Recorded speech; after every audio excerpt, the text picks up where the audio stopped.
Como o deputado Rodrigo Maia cada vez mais vai aparecer cada vez menos no noticiário, né, já que a sua relevância vinha da cadeira que ele transformou em trono, né, eu vou aproveitar essa oportunidade para falar bastante e tomara pela última vez sobre essa figura bem peculiar aí da fauna política nacional. Bom, sobre o apressado convite, né, do João Dória, como você bem colocou, para que o Rodrigo Maia se filie ao Partido da Social-Democracia Brasileira, eu faço questão de citar o espirituoso Guilherme Fiuza, né, nosso colega jornalista, escritor e roteirista premiado. Ele disse que basta um espirro contra o Palácio do Planalto para receber um convite do governador de São Paulo para se juntar ao PSDB. E como não lembrar, né, daquela cena tocante, orquestrada pelo João Dória, em que o Rodrigo Maia, aos prantos, conquistou rasgados elogios do deputado Alexandre Frota no seu discurso de filiação aos tucanos, né? Mas, infelizmente, pro PSDB, lágrimas não funcionam como um tônico eleitoral e elas não vão fortalecer o partido. Quando a gente analisa os números de 2018, a gente conclui que o chororô do ex-presidente da Câmara é impopular e é caro. Ele é impopular porque a sua última votação é pouco expressiva, são 74 mil votos. E o choro é caro porque para conquistar esse resultado sofrível, a campanha do deputado abocanhou aí pelo menos 700 mil reais de dinheiro público. Ou seja, superar a falta de carisma, né, de representatividade do senhor Rodrigo Maia, além de ser uma conta salgada, porque o dinheiro sai dos fundos partidários, né, é um investimento de altíssimo risco. Ele não conta com a adesão em massa do eleitor fluminense. E uma nota lateral aqui, né? Mesmo com toda essa verba pública desperdiçada, a campanha de 2018 do senhor Rodrigo Maia registra uma dívida de 604 mil reais, isso segundo o site oficial do TSE. E eu me preocupo, né, com a quitação dessa dívida, considerando que o patrimônio declarado do parlamentar, que é um herdeiro, que é um parlamentar de 7 mandatos, é de apenas 730 mil reais, isso segundo a apuração do site noticioso Poder 360. Então, para a Justiça Eleitoral, o Maia informou que ele possuía, à época da eleição, 2 apartamentos, uma sala comercial, um carro, um título de clube e parcos R$ 1.315 na sua conta. Então, nenhum investimento, nenhuma aplicação, nenhum dinheiro no cofre. Então, isso nos leva aí só a 2 conclusões bem óbvias. Primeira, o ex-presidente da Câmara precisa aprender urgentemente noções básicas de finanças pessoais. Né, com o salário bruto de deputado de R$ 33.700 por mês, espanta que o parlamentar não tivesse nem R$ 2.000 disponíveis em caixa. E a segunda conclusão, a gente precisa saber quem vai pagar ou quem já pagou essa vultosa dívida de campanha publicada pelo Tribunal Superior Eleitoral e cujo valor extrapola R$ 600 mil. Então, fica aqui como sugestão de pergunta para o próximo colega jornalista que entrevistar o deputado. Mas voltando agora ao mérito da questão, esse circo midiático que foi armado com o Rodrigo Maia no centro do picadeiro, ele teve a sua origem na entrevista bombástica, né, do parlamentar ao Valor Econômico, que é uma publicação do Grupo Globo. E essa entrevista, bem como a sua repercussão, é fundamental para a gente entender a derrocada de Rodrigo Maia. Então, a minha crítica ela já começa no parágrafo de introdução e na foto ilustrativa dessa entrevista. Diz essa reportagem tão gentil e complacente do Valor Econômico. Aspas, a vida do deputado Rodrigo Maia passa por profundas mudanças. O fim de seu mandato na presidência da Câmara não o fez trocar apenas de lar, a ampla residência oficial, por um apartamento funcional como de outros parlamentares, mas também de partido. E esse parágrafo condescendente, né, ele é precedido por uma imagem simbólica do ex-deputado todo-poderoso servindo seu próprio café, vejam só, que é uma tentativa ridícula de humanizar Rodrigo Maia, gerando empatia pela sua perda de status. Então eu faço questão de trazer aqui para o espectador a descrição do Congresso em Foco, né, que é um site noticioso da UOL, sobre como que é um apartamento funcional, esses comuns assim. Então vamos lá. O imóvel se localiza na área nobre da capital federal, com vista para o Lago Paranoá. Em valores de mercado, o metro quadrado excede 5 dígitos. O preço do apartamento supera R$ 2 milhões e o aluguel chega a R$ 10 mil mensais. Tá? Apesar de servir essencialmente para apenas um parlamentar, a metragem é superior a 200 metros quadrados, com 4 quartos. Na suíte principal, cama king size, frigobar, mini adega e banheira de hidromassagem. E os nossos ínclitos parlamentares, né, os distintos representantes do povo, nem precisam gastar energia, porque o AP já vem todo mobiliado com aparelhos eletrônicos e utensílios domésticos. Isso sem falar no salário de 33 mil, na cota parlamentar de 40 mil e na verba de gabinete que excede R$ 1.200.000 por ano. E aqui fazendo um link, vocês entenderam por que é inacreditável que o senhor Rodrigo Maia declare apenas R$ 1.315 na conta para a Justiça Eleitoral? Bom, é patético esperar a empatia do público por uma perda de status quando você mantém tantos recursos, tantos benefícios e tantas regalias.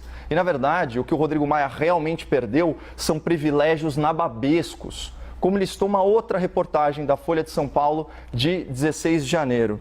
Aqui a lista do que ele perdeu. Ele perdeu a residência numa mansão às margens do Largo Paranoá, num imóvel de quase 900 metros quadrados, com amplo jardim e piscina. Perdeu segurança 24 horas da Polícia Legislativa, o que ajuda a fugir um pouco da sua própria impopularidade. Perdeu a nomeação extra de 46 servidores, isso é praticamente um exército particular de burocratas e de técnicos e também de apaniguados. Perdeu o carro oficial com 2 motoristas à disposição em turnos distintos. E perdeu o avião da Força Aérea Brasileira, a FAB, que é a forma mais efetiva de não ser confrontado com o público pagador de impostos que viaja nos voos comerciais. Então, isso tudo não pertence mais ao cotidiano privilegiado do deputado Rodrigo Maia. Mas, evidenciando aí o ridículo da introdução e da foto da matéria do Valor, vamos continuar seguindo aí com os trechos da polêmica entrevista. Olha o que ele disse. Hoje posso dizer que sou oposição ao presidente Bolsonaro. Quando era presidente da Câmara, não podia dizer. Isso é uma confissão tardia, da forma parcial, partidária, com que Rodrigo Maia conduziu a Câmara Federal nos últimos anos. E não tem problema nenhum em atuar como oposição ao governo. O problema é fazer isso de forma dissimulada, em detrimento do interesse público, em plena crise econômica e crise de saúde.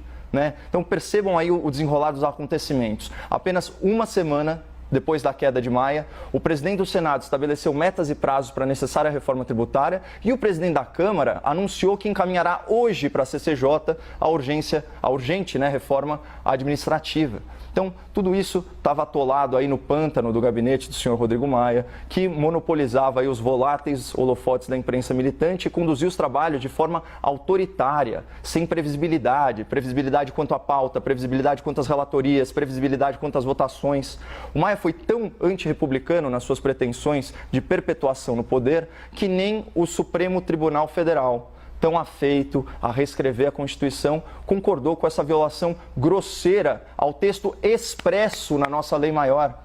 E aqui cabe uma outra nota lateral, é importante falar isso. Eis o que diz a Constituição Federal no seu artigo 57, parágrafo 4º, isso para desespero dos tiranetes do parlamento. A posse dos presidentes das casas é para mandato de 2 anos, vedada a recondução para o mesmo cargo na eleição imediatamente subsequente. Ou seja, é vedada pelo texto constitucional qualquer reeleição, qualquer tipo de reeleição para o cargo de presidente da Câmara, ainda mais na mesma legislatura.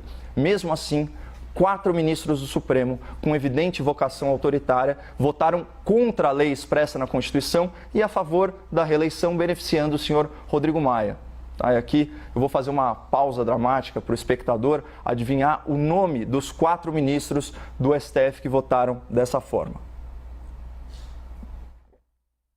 Já imaginaram? É isso aí. Dias Toffoli, Ricardo Lewandowski, Gilmar Mendes e Alexandre de Moraes. E a título de esclarecimento, o voto do neófito ministro Cássio Nunes, também inconstitucional, só beneficiava a candidatura do senador Davi Alcolumbre. Mas voltando à entrevista, mais aspas aqui para o Rodrigo Maia.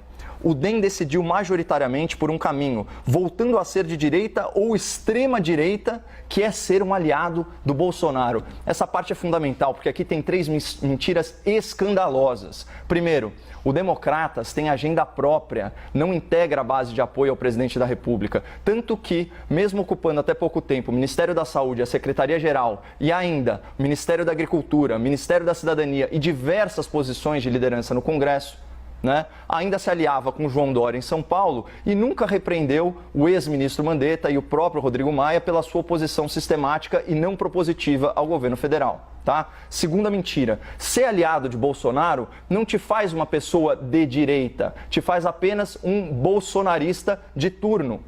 E o exemplo mais emblemático é o tal do Bolsodória. A direita, o liberalismo, o conservadorismo são avessos ao culto à personalidade e se caracterizam pela fidelidade a princípios republicanos e garantias fundamentais, não pela fidelidade cega a qualquer político que seja. E terceira mentira, nem Bolsonaro, muito menos o DEM, o Democratas, podem ser classificados como de extrema direita. O extremismo político, ele se caracteriza pelo quê? Pela ruptura autoritária com a ordem democrática, pela violação dos direitos humanos e pelo reconhecimento da violência como um mecanismo político legítimo. No Brasil, isso se observa onde? Na atuação da esquerda, que viola e depreda a propriedade privada, que agride forças policiais no exercício regular das suas atribuições, que reiteradamente se manifesta nas ruas com violência e que arquitetou um projeto corrupto de perpetuação no poder, subornando e aparelhando os demais poderes. Isso, sim, é extremismo, né?